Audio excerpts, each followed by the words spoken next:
Monsieur le Président,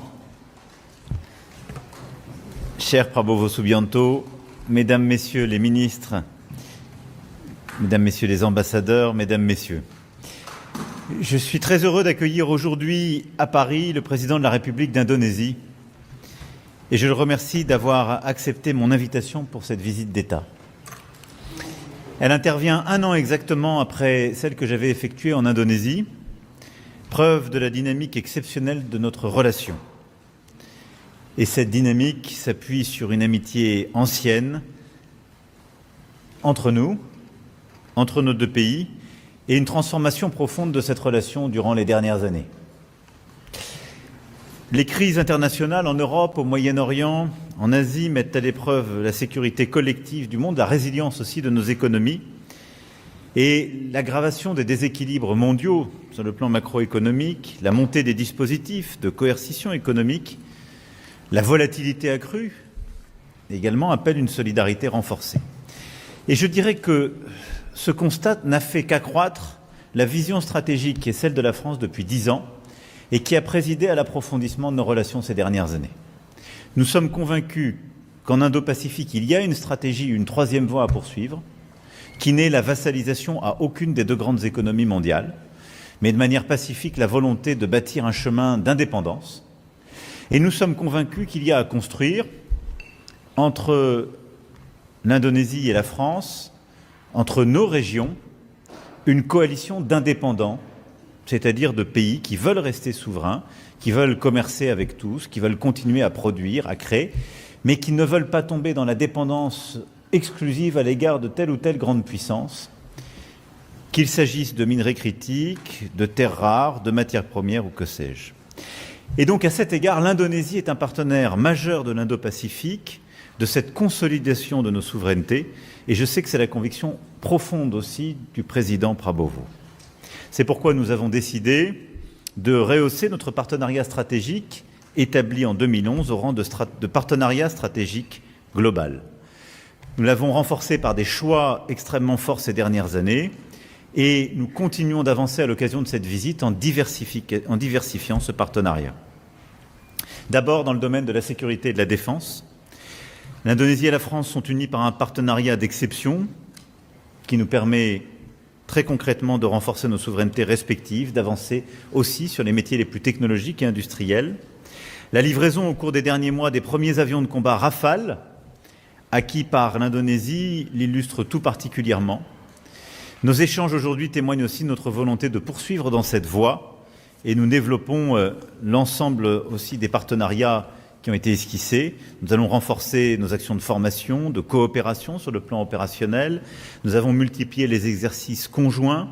Certains auront lieu dans les tout prochains mois, notamment à la faveur de la mission Pégase de septembre 2026. Mais dans tous les domaines du jeu, qu'il s'agisse des avions de combat, qu'il s'agisse de vos capacités pour la marine indonésienne, qu'il s'agisse aussi des capacités pour l'armée de terre, d'exercices conjoints de formation, nous avons donné au partenariat de défense et de sécurité un tour inédit et nous allons dans un instant échanger à nouveau et bâtir des perspectives nouvelles. En matière économique, nous renforcerons nos échanges commerciaux bilatéraux et nos investissements croisés. Je forme à cet égard le vœu que l'accord de partenariat économique global entre l'Union européenne et l'Indonésie entre rapidement en vigueur. Je sais que vous partagez ce souhait, tant nous sommes d'ailleurs complémentaires à bien des égards. Pour en tirer tout le potentiel, il est important qu'il soit pleinement mis en œuvre, s'agissant notamment de la levée des obstacles au commerce et aux investissements. Et nous souhaitons lancer des grands projets dans le transport, la santé, la transition énergétique, l'agriculture, et j'en passe. Le premier Haut Conseil d'entreprise France-Indonésie, qui se réunit en ce moment même, permettra aussi de donner une impulsion forte. C'est ce Haut Conseil que nous avons voulu ensemble. Je suis aussi particulièrement heureux qu'il nous permette d'avancer dans de nombreux domaines. Là aussi, dans la transition énergétique, dans les domaines miniers, dans les domaines agricoles, nous avons beaucoup à faire pour avancer et diversifier ce partenariat. Je pense aussi au secteur d'innovation et nous souhaitons ensemble faire davantage dans les secteurs financiers, dans les secteurs de l'intelligence artificielle, du quantique ou du numérique.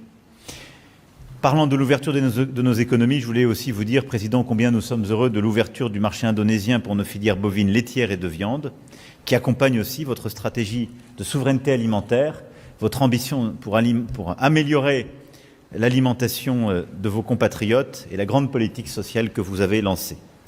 Et puis je me réjouis aussi de la volonté des grands groupes indonésiens, de votre fonds souverain, d'Anantara, d'investir davantage en France. Ils seront présents à Choose France lundi prochain à Versailles et leur présence aujourd'hui avec nous est essentielle.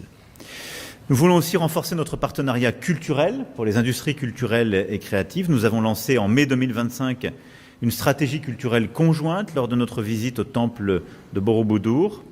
Et cette stratégie a connu des avancées importantes ces derniers mois, que nous parlions de musées, de livres, de cinéma ou de mode. Dans le cadre de l'année de l'innovation France-Indonésie 2026, nous sommes également convenus d'approfondir et de mieux structurer notre coopération scientifique, technologique et universitaire.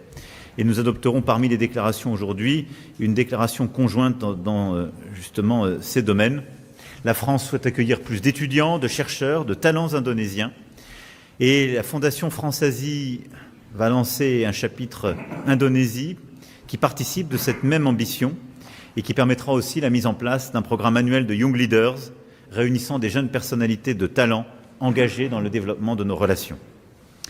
Enfin, évidemment, nous échangerons avec le Président sur les grands dossiers internationaux, le conflit entre les États-Unis, Israël et l'Iran, qui a de lourdes conséquences sur nos économies, et nous avons là-dessus une vision commune, défendre la liberté de navigation, travailler à la déconfliction, ouvrir le détroit d'Ormuz de manière pacifique, refuser toute prétention à privatiser le détroit ou taxer le passage.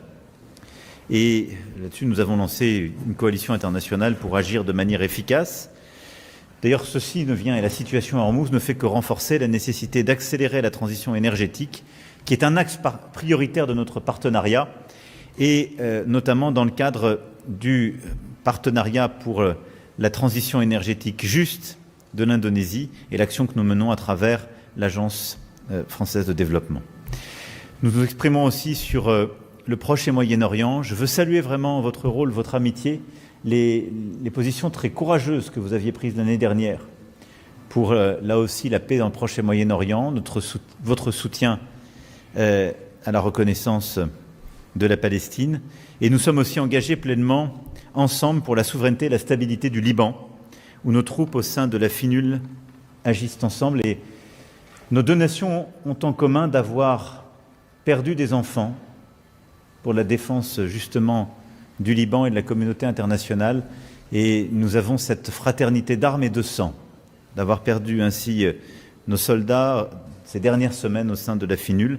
Je veux ici saluer votre engagement, Président, celui de vos forces armées et notre volonté commune de continuer à œuvrer pour la paix et pour la souveraineté du Liban, au moment même où les frappes de manière indiscriminée continuent, où il y a plus de 3000 morts, en particulier au sud Liban, plus d'1 million de déplacés, la situation est intenable et inacceptable.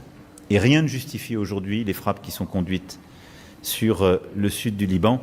Nous appelons à nouveau à la fin de ces frappes, au retour de la paix, de la discussion et à la construction aussi d'une solution pérenne. Je voudrais dire que cette situation, évidemment, ne détourne pas notre attention de l'Ukraine, ni de la pression que nous devons exercer sur la Russie. La France et l'Europe, aux côtés de l'Ukraine, œuvrent pour une paix juste et durable. Je veux saluer, Président, vos efforts de médiation, votre travail sans relâche pour parler à toutes les parties prenantes. Et nous avons eu à chaque fois l'occasion d'échanger sur ce point. La déstabilisation du monde touche hélas aussi l'Asie du Sud-Est, en mer de Chine méridionale, à la frontière entre la Thaïlande et le Cambodge, en Birmanie. Et alors que l'ASEAN occupe une place centrale dans la stratégie de la France et de l'Union européenne dans l'Indo-Pacifique, nous travaillons avec le président Prabowo pour œuvrer ensemble face à ces crises. À tous les niveaux, et je m'arrêterai là, le partenariat entre l'Indonésie et la France est plus pertinent que jamais. Il vient conforter une vision d'indépendance que nous avons pour nos pays. Il vient conforter une vision de respect de l'ordre international et de la paix dans le monde. Et le partenariat qui nous lie est à mes yeux riche d'avenir.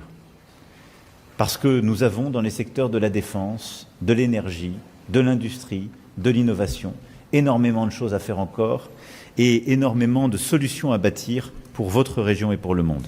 Je vous remercie infiniment, Président, d'être à Paris. Vous savez que la France vous aime. Elle vous l'avait témoigné le 14 juillet, il y a bientôt 2 ans, et vous êtes toujours le bienvenu dans ce pays.